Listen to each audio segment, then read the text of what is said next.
This will be a program put on by the Shiloh Museum for elementary school students, and we're learning about Thanksgiving during the 1940s. So we'll be talking about rationing and what types of foods that the people would have eaten.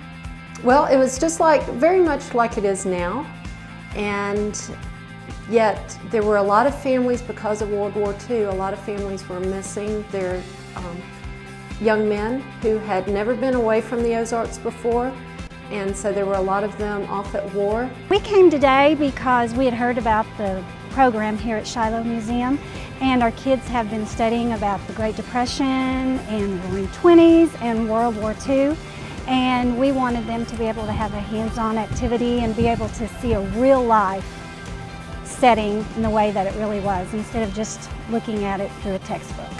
The Searcy house is the only building that was actually built here on the grounds of the Shiloh Museum. It was built in 1871, and then 10 years later the Searcy family bought the house, and in 1930s Lockwood and Annabelle Searcy renovated the house.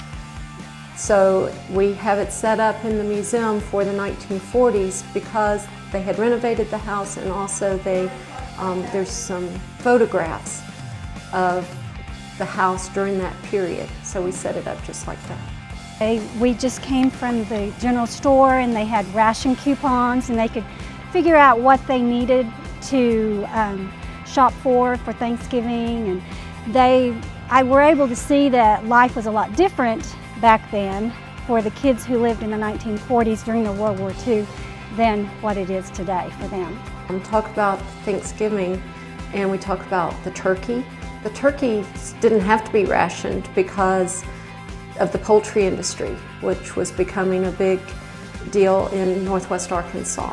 When Annabelle died, she had left in her will to donate the house to the city of Springdale, and that's how it became part of the museum.